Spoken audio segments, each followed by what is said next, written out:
Entonces, avancemos para poder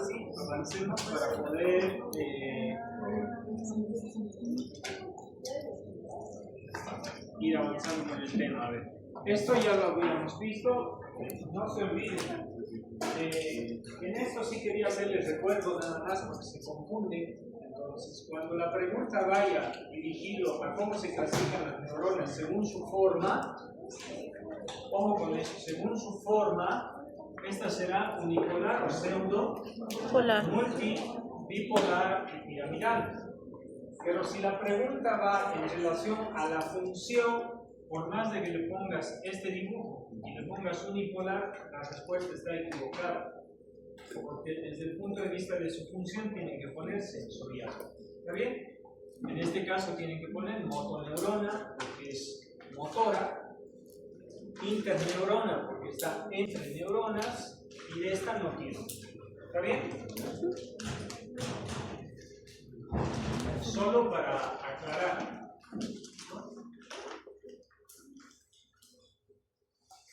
Entonces, esta neurona que tiene, digamos, la función sensorial, también la habíamos ubicado con otro elemento importante, la vía de conducción del impulso nervioso, era la vía aferente. Eso está claro, ¿verdad? Entonces, aquí otra vez vuelvo a repetir lo mismo. Si es vía aferente, este extremo tiene que tener algo y este extremo tiene que tener algo. ¿Está bien? ¿Sí o no? Sí. Ya. Entonces, a ver, rápidamente alguien que recuerde lo que hemos hablado. Este extremo está aquí en la punta de la nariz. ¿Qué tiene que tener? Receptores. Receptores. Después la pregunta iba a ser ¿qué tipo de receptores? Muy bien. Si este es el lugar que está especializado para recibir los estímulos, este otro segmento, ¿qué tiene que tener? ¿Ah? Transmisores, neurotransmisores. Ya, ¿y los neurotransmisores dónde están? Ya, pero no, los neurotransmisores ¿dónde están? En las vesículas. ¿Y las vesículas dónde están? Botón sináptico. Entonces, ahí un poco se confunden, ¿ve? O sea, saben, pero al momento de responder a veces se confunden. A ver, este extremo, ¿qué tiene que tener? Que está aquí en la punta de la nariz, en el labio, está en tu diente. Receptores. Muy bien. Este otro lado, ¿qué tiene que tener? No.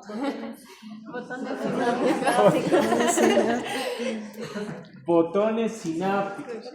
¿Por qué botón sináptico? Porque cuando yo hablo de botón sináptico está implícito, o sea, está dentro de sí la vesícula sináptica y dentro de la vesícula, por ende, por lógica, estaría el neurotransmisor. Y después sí, recién hablamos de los elementos que conforman una sinapsis, que esa ya es otra pregunta. ¿Sí? Si hablamos de elementos que forman una sinapsis, y ahí entra la membrana, el espacio, la otra membrana y el neurotransmisor. Pero eso es otra cosa. ¿Está bien? Ya, muy bien. Entonces, vuelvo a decirles, no se olviden, esta tiene receptores aquí y vesículas, perdón, eso de confundirse contagioso. Vesículas sinápticas, ¿ya? Para hacer sinapsis. Un extremo y el otro. Punto. Pregunta, si esto está aquí en la punta de la nariz, en el labio o en el diente, este otro extremo, ¿dónde está? Ya lo hemos dicho también. El botón sináptico, ¿dónde está? Siempre empezamos de lo grande. ¿Dónde estaría? El sistema nervioso central. ¿Sí o no? En el caso, digamos, del nervio trigémino, del facial, de cualquier par craneal, todos esos estarán en la protuberancia. ¿Sí o no?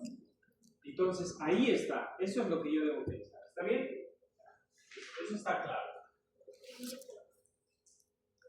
Si yo hago el ejemplo, vamos a eliminar esta, pero si yo pienso en esta neurona, ¿sí?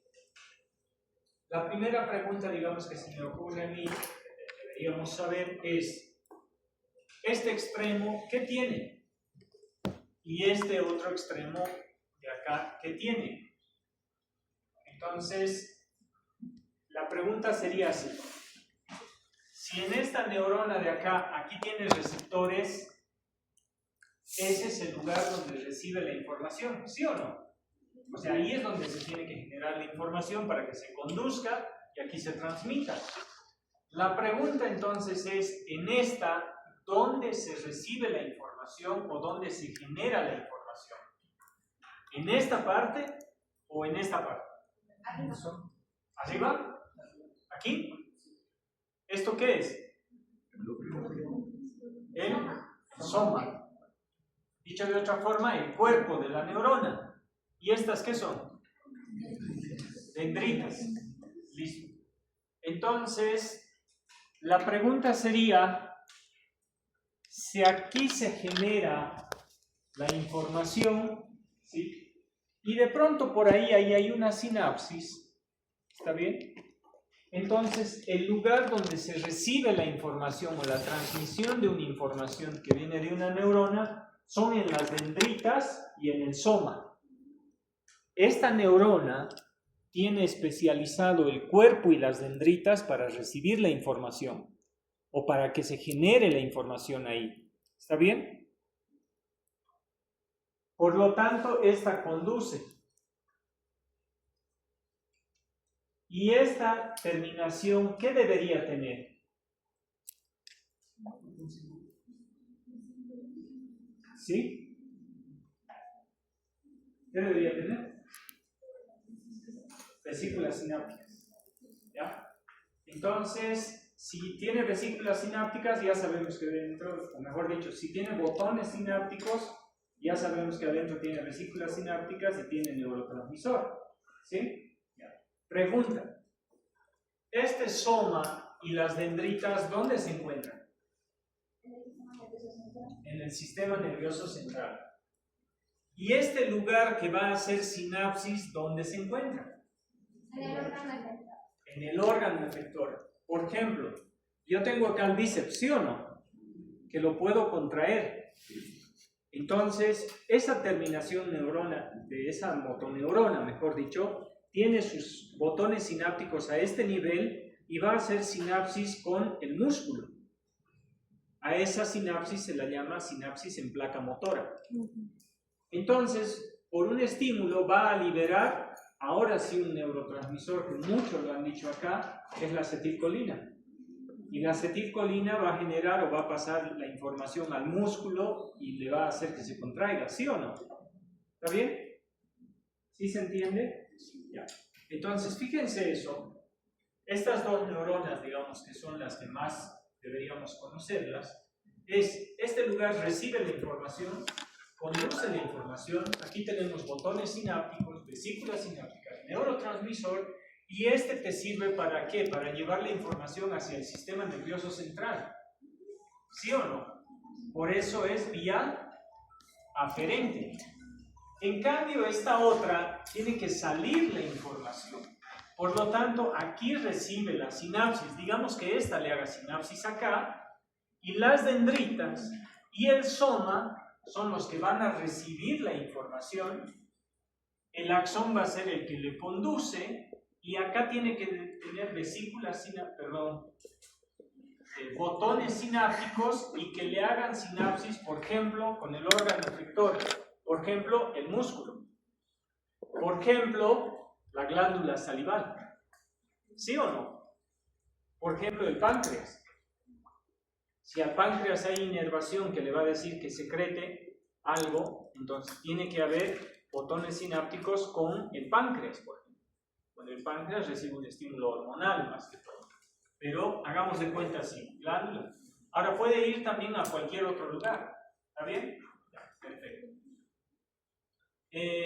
Y esta de acá es interneurona, quiere decir que hace sinapsis con esta y con esta. Entonces sí o sí tiene que tener botones sinápticos en ambos casos. Bien. Por lo tanto, entonces, volvemos a repetir las funciones de las neuronas por la vía aferente. Recibir la información, digamos, en este caso es el ejemplo vía aferente, conducir la información, transmitir la información, y después de esos tres elementos, yo les decía, esta parte va a ser importante porque, y alguien me preguntó, de hecho en un momento dado, el ser humano se preguntó y dijo, esa es la vía de entrada, y hay algo que a mí me preocupa. Por ejemplo, a mí me preocupa el dolor. Entonces la pregunta va a ser, ¿cómo yo puedo bloquear el dolor en la vía de entrada? Una. ¿Cómo yo puedo, digamos, de pronto influir en el mecanismo fisiológico para interferir esto? Voy a interferir en la recepción de la información, voy a interferir en la conducción de la información, o voy a interferir en la transmisión de la información. Un ejemplo. Si yo quiero influir en la recepción de la información, sobre lo que vamos a trabajar más es sobre el dolor. ¿Sí o no? Si ustedes tienen una inflamación en cualquier parte del cuerpo, que puede ser un diente, que puede ser en la mano, y la inflamación en muchos lugares es muy similar, básicamente igual, con ciertas características, por ejemplo en el diente la cavidad cerrada, que es la cámara pulpar, que es mucho más dolorosa por eso. Entonces, ¿qué creen ustedes? ¿Con qué yo podría o ustedes podrían interferir con la recepción del dolor? Los analgésicos. ¿Sí o no?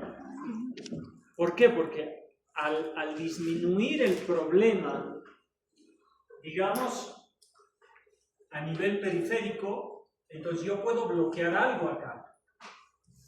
Si no se recibe la información o se baja la recepción de la información, entonces no va a llegar al sistema nervioso central, ¿sí o no? ¿Verdad? Entonces, los analgésicos están aprendiendo en farmacología, ¿verdad? Los AINES, que son analgésicos antiinflamatorios del tipo no esteroideos, para la próxima vez si la averiguan, va a valer puntos, ¿tienen acción solamente a nivel periférico o a nivel central también? ¿Quién sabe? Si no lo saben, lo averiguan. ¿Está bien? ¿Vuelvo a preguntar? Por ejemplo, ustedes toman un ibuprofeno, un analgésico antiinflamatorio no esteroideo. ¿Está bien? ¿Ese ibuprofeno tiene acción solamente a nivel periférico, solamente a nivel central o tiene ambas? ¿Ah? ¿Qué creen ustedes? El ibuprofeno se pega a unas proteínas y viaja al lugar, porque dicen, ¿han escuchado hablar de eso? ¿Cómo el ibuprofeno sabe dónde te está doliendo? ¿No escucharon eso? ¿Sí? ¿Cómo sabe el ibuprofeno dónde tiene que ir para hacer algo? No creo, no sabe si nos va a todo lado. ¿Cómo? No va a un lugar específico, el ibuprofeno hace efecto en todo tu cuerpo. Entonces vas a averiguar porque sí va a un lugar en especial. Porque se une a unas proteínas para ir a ese lugar en específico. Porque si no, ¿cómo sabe que te está doliendo la cabeza y te calma el dolor? ¿O cómo sabe que te está doliendo el incisivo central? ¿Cómo sabe? Busquen en IA y van a encontrar. Ahora que todo es IA, ¿sí o no? ¿Ya? Va a valer puntaje, ¿está bien? Ya. Entonces les dejo esa pregunta. ¿Está bien? ¿Cómo sabe el analgésico? ¿Por qué les hago esa pregunta? Es porque ustedes van a recetar como pastillas. ¿Qué van a recetar? En un paciente con dolor le vas a poner en el WhatsApp, tómese ketorol. ¿Sí o no? ¿O cuántos de ustedes les ha pasado eso? ¿Qué se toman cuando les duele algo? A ver, levanten la mano. ¿Qué toman? Aspirina, ya lo más básico de la aspirina. ¿Cuál? Calpirec. Eso es para el Jackie. ¿Ah? Ibuprofeno. ¿Qué tomas tú? ¿No? ¿No toma? Me aguanta el dolor. Me olvidé que ustedes son jóvenes y no les duele nada. Ay, Perdón.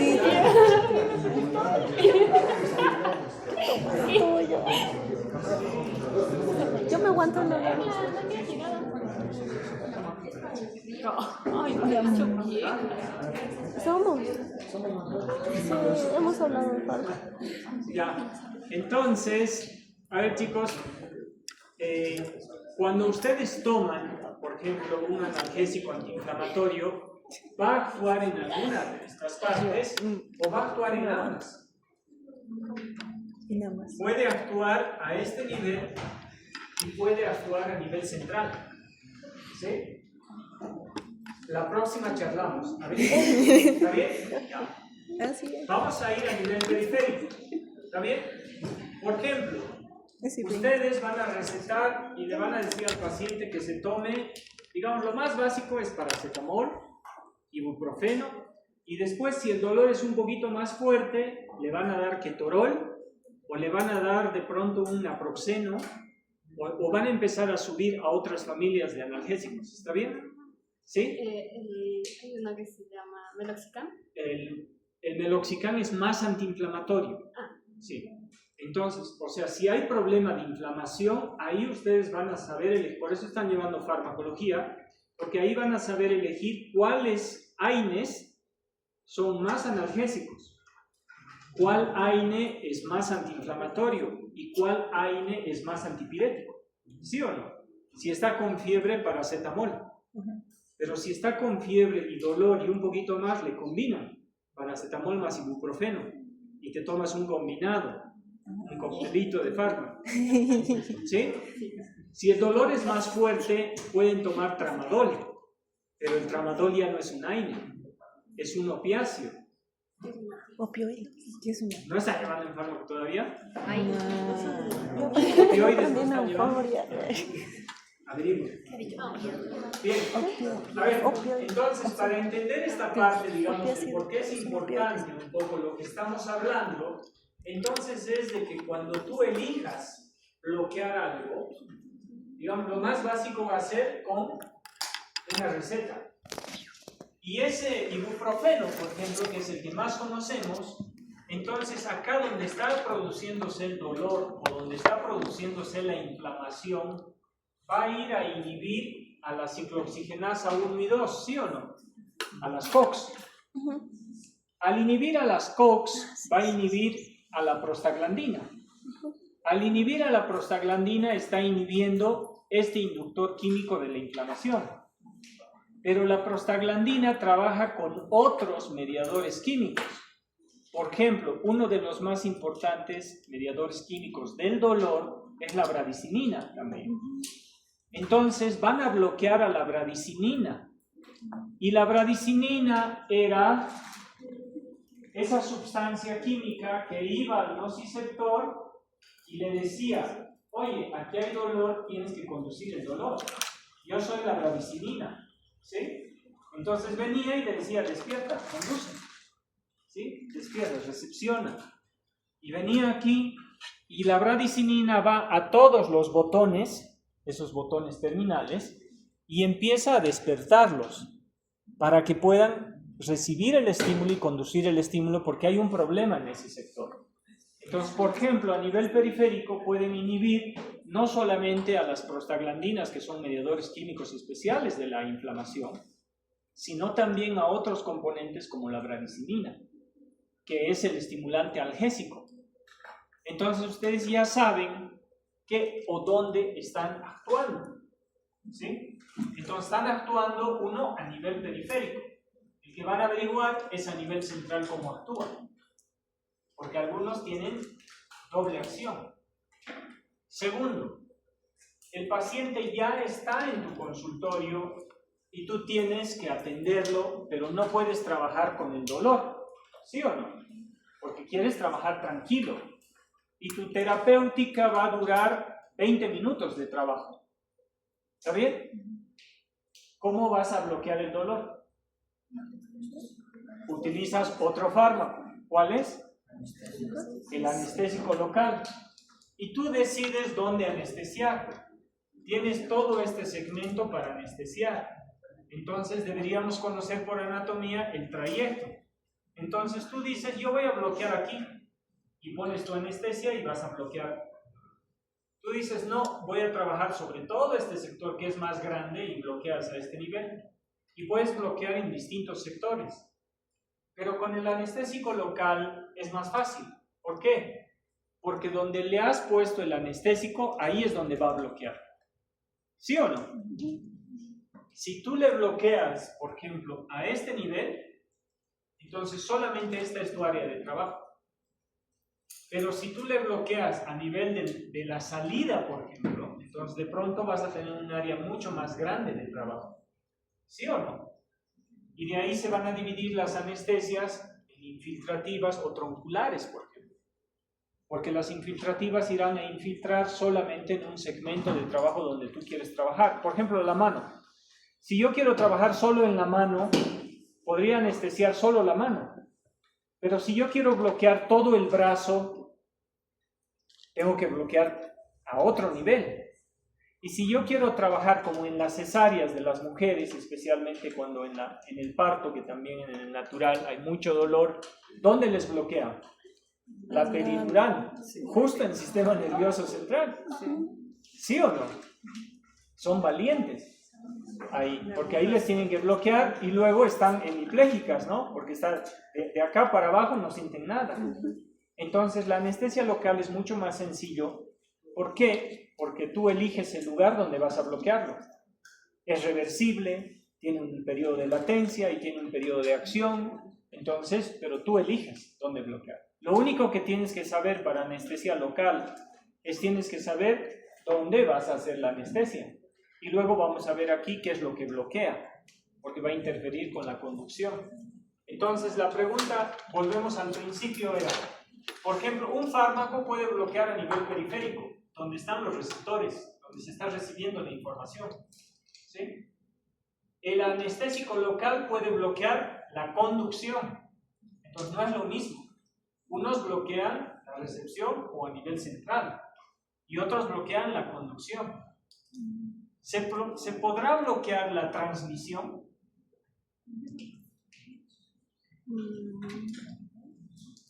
A ver, me ayudan. Estábamos con lo que su compañera decía. Extiendes tu mano. Yo soy una neurona y ella es otra, ¿sí o no? ¿Ya? La transmisión se va a dar ahí, ¿sí o no? Entonces, los investigadores han dicho, yo puedo bloquear a nivel periférico, puedo bloquear la conducción, pero ahora para otra cosa quiero bloquear la transmisión. Y para bloquear la transmisión, ¿qué tienes que saber? ¿Cómo funciona la transmisión? ¿Sí o no? Yo soy el que recibe y ahora soy el que va a transmitir. ¿Qué tenía? Botones sinápticos. Este botón sináptico tiene vesículas y voy a liberar el neurotransmisor. El neurotransmisor, ¿a quién se tiene que unir en esta siguiente neurona? No. En la membrana hay a las proteínas. Y la proteína tiene un lugarcito donde el neurotransmisor viene y se une, ¿sí o no? ¿Verdad? Entonces, ¿qué voy a bloquear?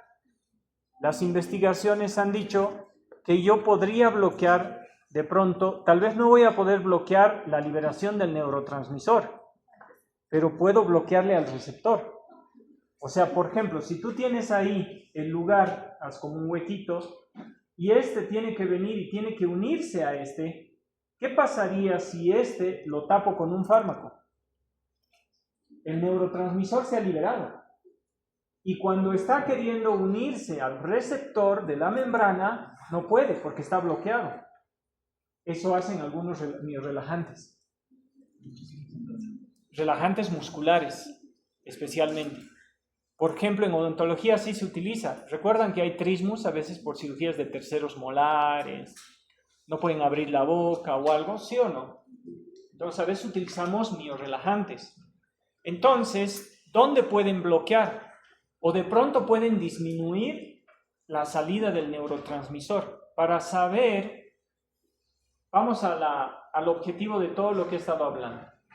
En resumen, para saber dónde yo voy a intervenir en el proceso fisiológico de la recepción, la conducción, la transmisión o la modulación y generación de respuesta, entonces yo debo conocer los procesos fisiológicos y yo digo, bueno, oye, creo que podemos utilizar un fármaco, tiene esta capacidad y puede hacer esto, y bloquea, ¿se entiende? Lo va a bloquear. Entonces hay formas en las cuales nosotros vamos a interferir en este proceso de conducción del impulso nervioso, ya sea en la vía aferente o en la vía eferente. ¿Está bien? Esa era la razón por la que quería que ustedes vuelvan a entender lo que son las neuronas, porque nosotros vamos a incluir con eso, ¿no? Ahora, una vez que la información llega al sistema nervioso central, evidentemente hay otro montón de cosas que van a ocurrir ahí.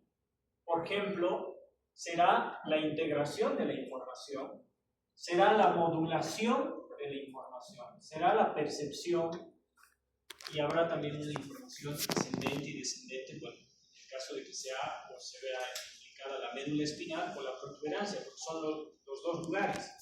No se olviden que la médula espinal es como un ascensor y la protuberancia también recibe el nombre de puente porque precisamente es un puente por donde llega la información y tiene que pasar al siguiente nivel, por eso se le llama puente de Baroli, ¿no?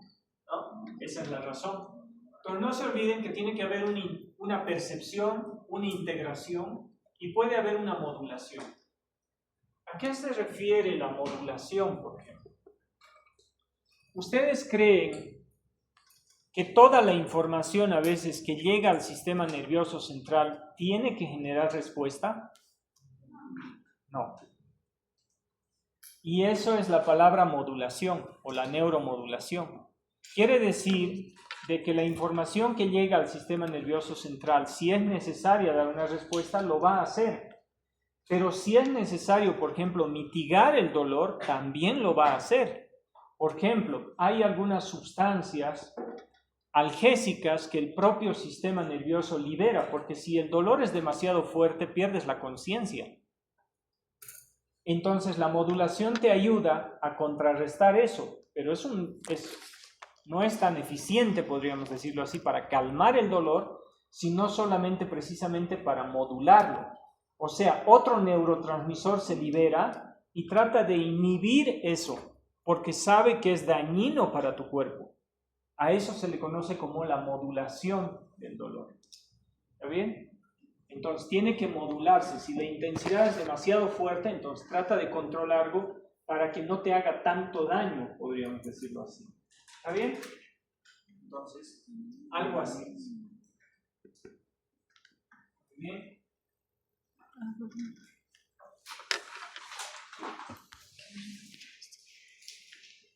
Perfecto. Entonces, en ese orden vamos a ir viendo quiénes serán. Vamos a ver en estas clases de hoy y el próximo lunes, vamos a ver un poco de lo que es la recepción a través de estos receptores, qué tipo de receptores hay. Vamos a ver la conducción y la transmisión, o sea, vamos a ver esas tres cosas. Empezamos por la recepción de la información. Para eso nuestro organismo está dotado de todos estos receptores, fíjense, mecanorreceptores, termorreceptores, nociceptores, receptores electromagnéticos, hay quimiorreceptores. Pero también hay otra clasificación, son los exteroceptores y los interoceptores. Por ejemplo, son los mismos, solamente que hay una pequeña diferencia. Los exteroceptores serán aquellos que están destinados a recibir información del medio externo. Y los interoceptores, todo lo que ocurre en el medio interno. Por eso te duele el estómago, ¿verdad? ¿Sí o no? O la cabeza o algo, entonces llevan la información. Entonces, a esos que van a órganos, por ejemplo, se los llama vísceros receptores. Muy fácil, seguramente ya lo han escuchado. Ahora veamos, los mecanorreceptores, fíjense lo que dice, mide la presión, o dicho de otra forma, la compresión, pero también miden el estiramiento, en el caso de músculos, por ejemplo, de órganos, miden el estiramiento mecánico del receptor o de los tejidos contigus. Y nuestro cuerpo está destinado a todo tipo de mecanorreceptores. Si quisiera dar un ejemplo en cavidad bucal, a nivel de la encía, ¿qué creen que tiene la encía como un mecanorreceptor? Son como unos pequeños discos que están en la lámina basal, los discos de Merkel. Esos son terminaciones nerviosas que están entre la membrana basal y la primera capa del epitelio, y esos son receptores especializados que van a recibir la presión. ¿Sí? Los corpúsculos de Merkel, un ejemplo. Otra cosa, también les decía, en el ligamento periodontal podemos sentir un grano de arroz. Perdón, el arroz es grande. Un grano de azúcar. ¿Pueden sentir un grano de azúcar? Entre los dientes. ¿Usted no? Tiene que hacerse revisar. Porque no está bien entonces su propiocepción. ¿Qué cosa? Los que somos normales, yo coloco un grano de azúcar, mejor dicho, entre los dientes y lo siento. Y si no, hagan la prueba. Entonces, ¿cómo lo sienten? Porque el esmalte no tiene inervación. ¿Sí o no? ¿Cómo lo sientes entonces? El odontoblasto, con esas pequeñas fibras que la siguen, ¿tiene? ¿La dentina tiene? Tampoco. Entonces, ¿cómo puedes sentir el grano de azúcar? De hecho, cuando la tritura suena. ¿Sí o no? Sí. ¿Cómo puedes sentir? Son propioceptores que están en el ligamento periodontal y que hasta el esmalte de arriba generan ese tipo de percepción. ¿Está bien? Entonces no se olviden que tenemos mecanorreceptores y que también a los que quieran puntos extras pueden averiguar si es lo mismo un mecanorreceptor que un propioceptor. O dicho de otra forma, ¿un propioceptor será un mecanorreceptor? ¿Sí? Porque el ligamento periodontal tiene propioceptor. Entonces, los conceptos vamos a ir aclarando. Luego tenemos termorreceptores. Cambios de la temperatura. ¿Quién me dice dos?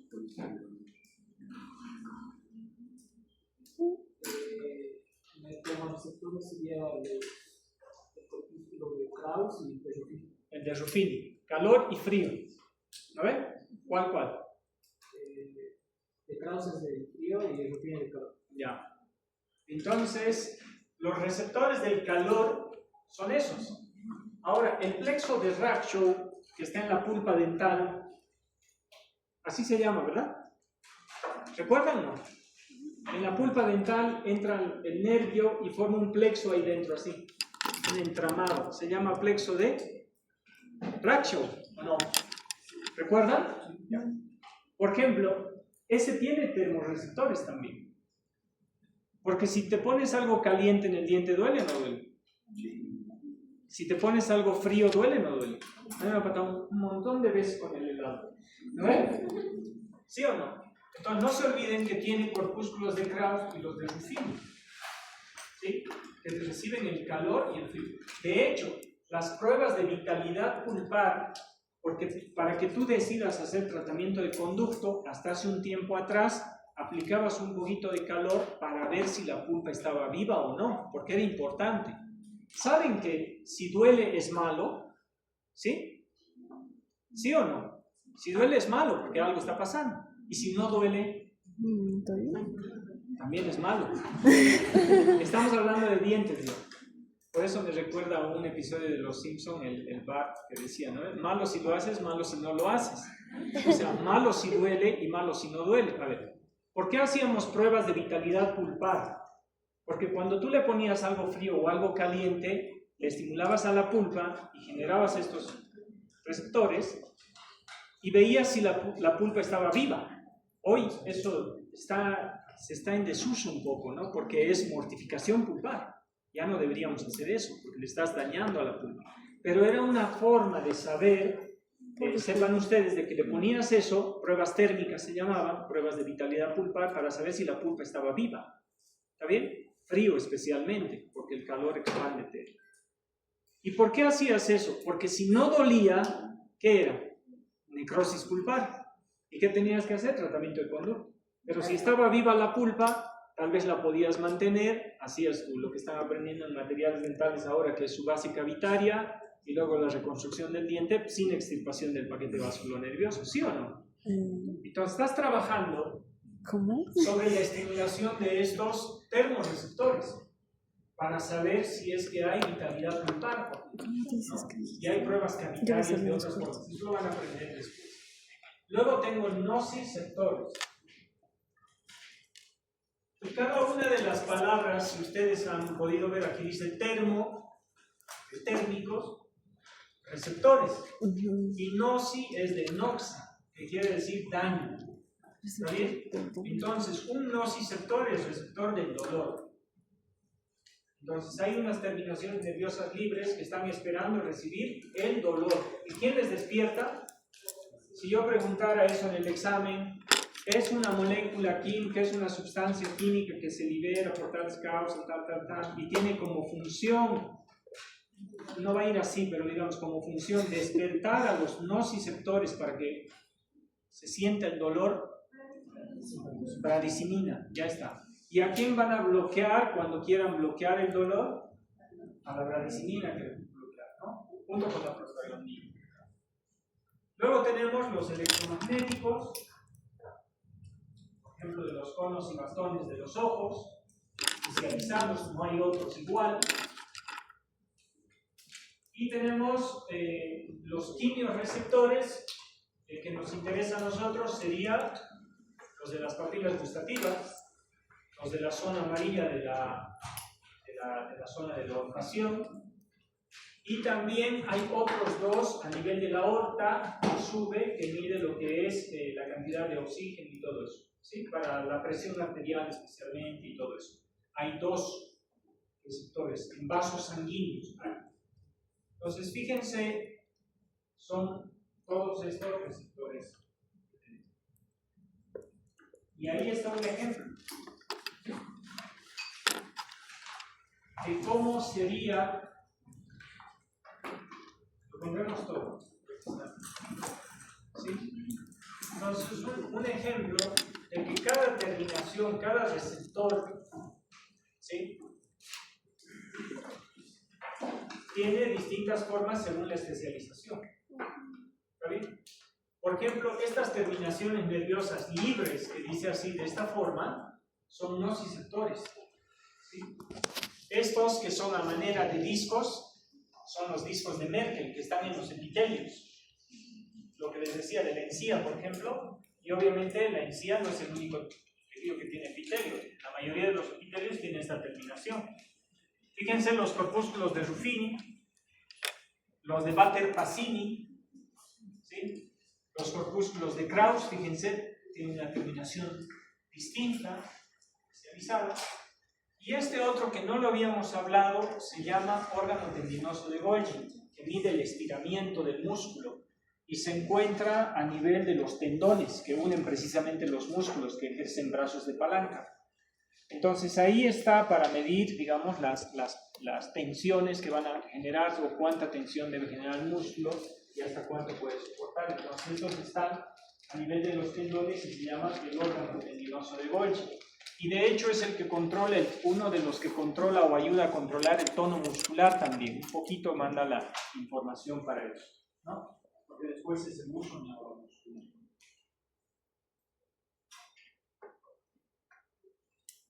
Entonces,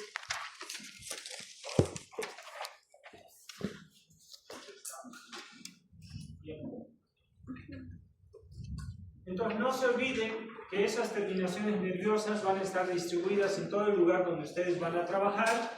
Y como dice acá, el plexo de Racho tiene nociceptores, tiene propioceptores, tiene mecanorreceptores, ¿sí? Y dentro de las terminaciones especialmente nerviosas que van a tener son, dentro de la clasificación, que vamos a ver igual más adelante, son terminaciones de tipo A delta.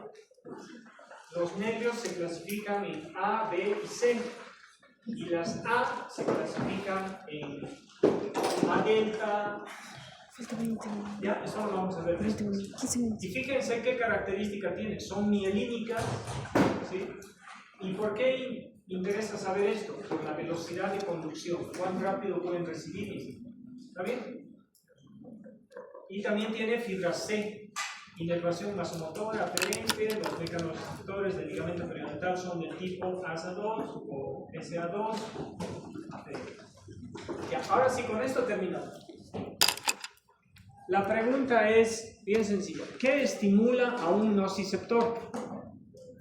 Si es para el calor y frío, ¿qué es el calor y frío? Un estímulo físico. Ya les dije la anterior vez, ¿no? Calor, frío son estímulos físicos. La presión, mecánica. ¿Sí o no?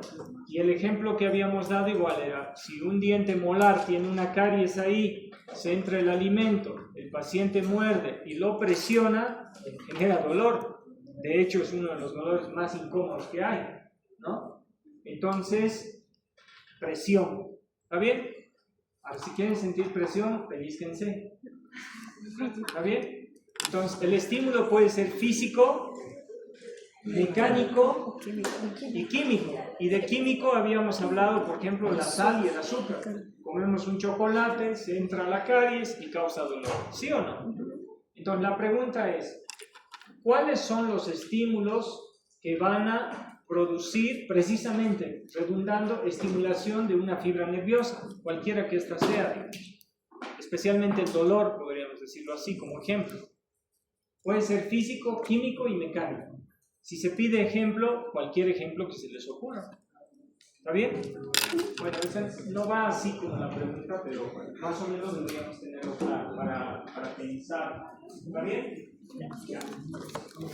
Bueno, hasta aquí hoy día.